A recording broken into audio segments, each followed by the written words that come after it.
Now let's start with the Australian. Yes. The headline: Russia crosses the line. Russian President Vladimir Putin has ordered tanks and troops into Ukraine's breakaway eastern regions after proclaiming their independence, pushing the crisis to the brink of war and threatening global security.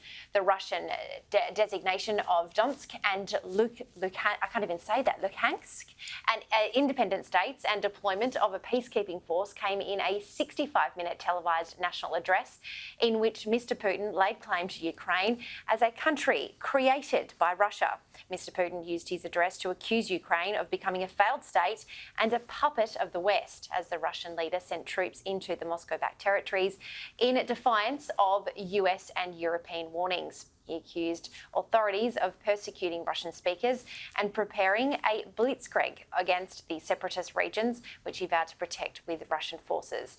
Thems are fighting words. I mean, this has been brewing for months and weeks, and this is not surprising. None of Putin's rhetoric is surprising. It's concerning, obviously. Yeah. Did I read, I don't know if it was satire or not, you can never tell these days, but did I read there's an emergency session of the UN Security Council chaired by Russia on this?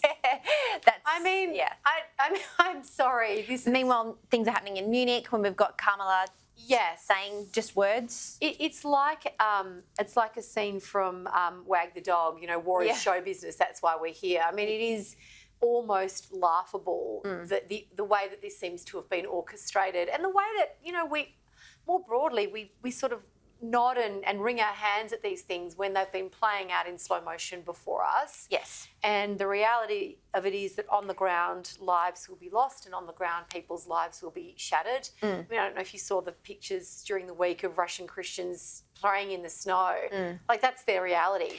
And then also on the other side, there's just everyday Ukrainians preparing for war. And I apologise, it was Ukrainians. Preparing for war by setting up obstacle courses in their very own backyards, just waiting for the worst case scenario while shells are in the background. We talk about diplomacy again broadly, but we talk about diplomacy with, a clenched fist and all of this faux indignation. And again, this has been playing out for months and months and months. It's not a surprise.